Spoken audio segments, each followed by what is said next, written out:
es que esta cuestión sobre la libertad de prensa subyace en el mero hecho de que estés entrevistándolo. Así es. Tal vez no tuviste la necesidad de preguntarle sobre Navalny, pero ¿sentiste que había cosas que no debías decir?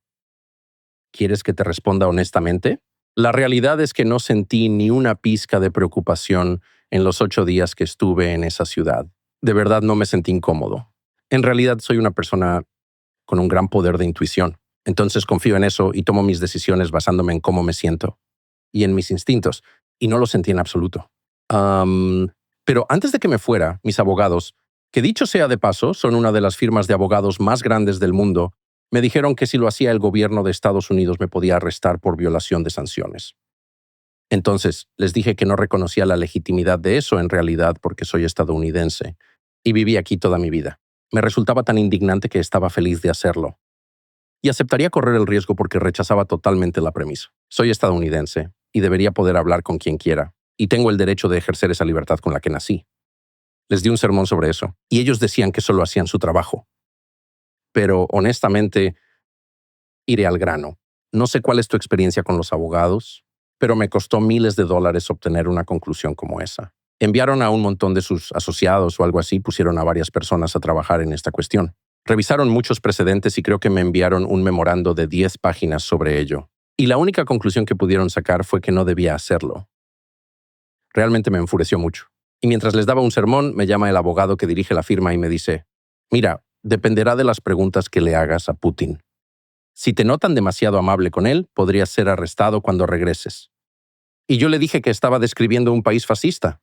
¿Estás diciendo que el gobierno de los Estados Unidos me arrestará si no hago las preguntas que quieren que haga? ¿Es eso? Y me dice que por lo que ya sucedió es posible que eso pase. Me dijeron eso.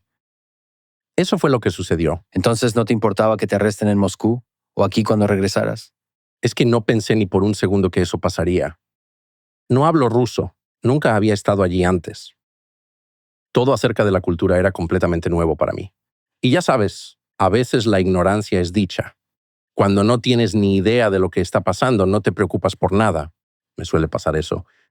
Es un principio que abarca muchos aspectos de la vida. Así que es muy probable que estuviera en grave peligro y no lo supiera. Porque ¿cómo habría de saberlo? Solo soy un simple angloparlante torpe de California. Pero, no sentí esa inseguridad. Pero los abogados te lo dijeron. Sí, porque lo único que hacen es asustar a la gente. Te dicen que debes usar efectivo porque no aceptan tarjetas de crédito debido a las sanciones. Y además que tienes que cumplir con muchos requisitos burocráticos para entrar a Rusia. Pero estaba dispuesto a todo para entrevistar a Putin porque me habían dicho que no debía hacerlo. Y luego sucedió algo más.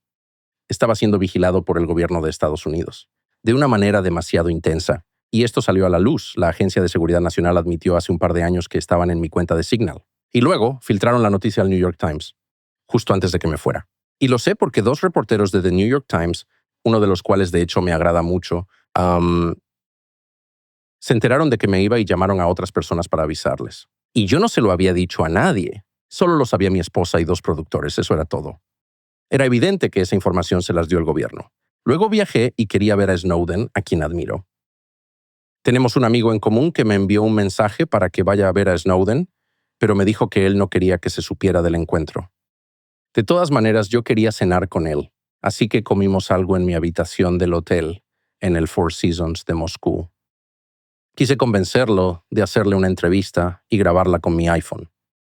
Le dije que nos tomáramos una foto para subirla a internet porque le quería mostrar mi apoyo, ya que creía que lo habían tratado injustamente. No tenía interés en vivir en Rusia ni intención de permanecer en Rusia. Todo era una mentira, pero no viene al caso.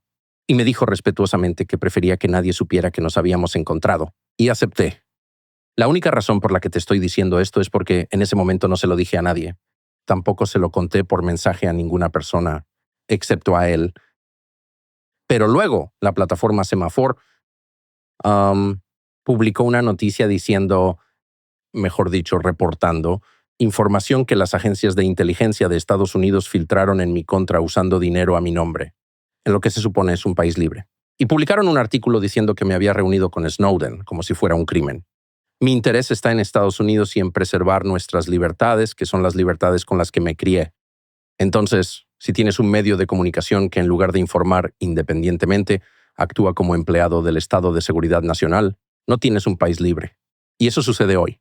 Y no es algo que supongo porque realmente conozco muy bien ese mundo. Trabajé 33 años para grandes empresas de noticias. Por eso sé cómo funciona. Conozco a las personas involucradas y podría nombrarlas. Por ejemplo, Ben Smith de Semaphore es uno de ellos, y me parece realmente inaceptable. Pero no solo por una cuestión de principios, sino en la práctica. No quiero vivir en un país así. Y he notado que la gente tiende a externalizar toda su ansiedad sobre esto. Y dicen, Rusia no es libre. Sí, lo sé. Pero tampoco lo es Burkina Faso. Muchos países no son libres, pero nosotros sí. Esto es Estados Unidos, somos diferentes. Y eso es lo que me preocupa, preservar nuestra libertad. Pero aquí se alteran más por lo que ocurre en otras partes del mundo, en lugares a los que nunca han ido y de los que no saben nada. Y eso es casi una forma de ignorar lo que está pasando en su propio país, justo a su alrededor. Y es algo que realmente me resulta muy extraño y a la vez muy triste. ¿Entonces la NSA te estaba siguiendo? ¿También te seguía la CIA? ¿Crees que aún te siguen? Mira, antes de viajar hice una consulta solo por el negocio en el que estoy, en el que todos nosotros estamos. Porque todos nosotros tenemos teorías sobre los canales de comunicación seguros, ¿cierto? Por ejemplo, creemos que Signal es seguro, que Telegram no lo es, que WhatsApp es propiedad de Mark Zuckerberg. No sabemos cuál es confiable. Entonces, a raíz de la información que estaba manejando y de las conversaciones telefónicas que tenía con mis productores, quise averiguar qué es lo que pasa realmente y decidí asesorarme con gente idónea. Así que hablé con 2 personas. Y créeme que son personas que saben mucho. Y es todo lo que te puedo decir. Odio sonar como esas personas que se hacen las misteriosas. Pero lo digo en serio, ellos saben. Y ambos dijeron exactamente lo mismo. Y es que nada es seguro. Todo es monitoreado todo el tiempo si hay actores estatales involucrados.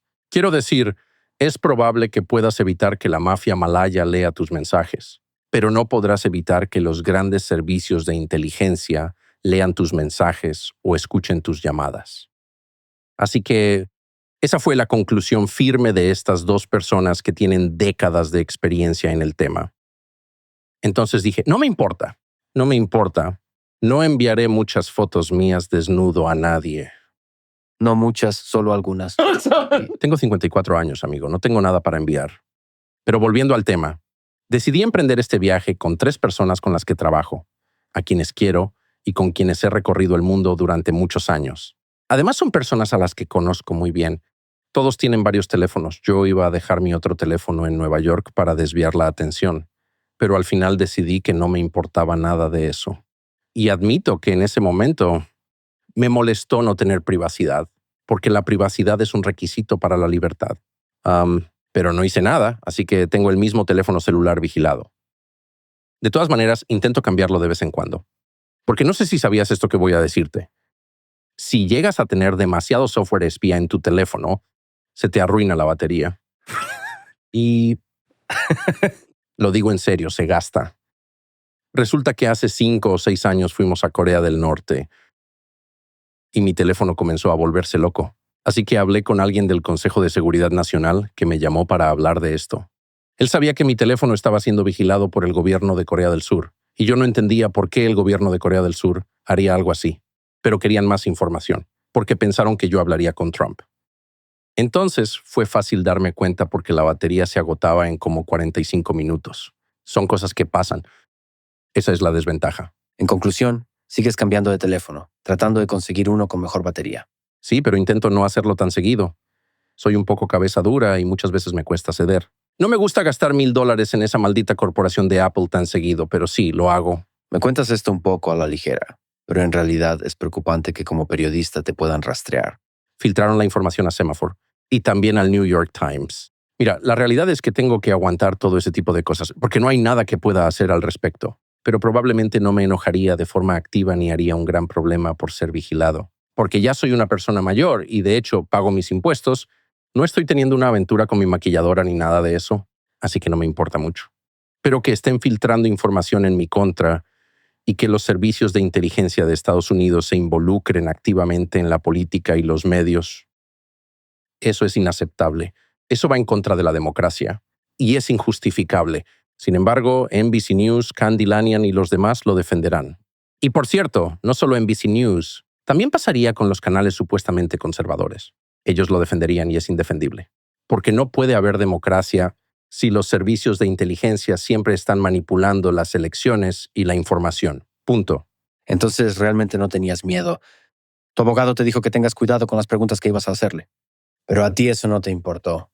En realidad, el abogado fue muy específico. Me dijo que dependiendo de las preguntas que yo le haga a Putin, podría ser arrestado o no. Le pregunté si era consciente de lo que decía. ¿Acaso el gobierno de Estados Unidos tiene control sobre mis preguntas y me arrestarán si hago la pregunta equivocada? ¿Cómo somos mejores que Putin si eso es cierto? Eso es lo que me dijo el abogado. Y te diré algo. Es uno de los despachos de abogados más grandes de Estados Unidos y he trabajado con ellos por años. Así que me sorprendió mucho.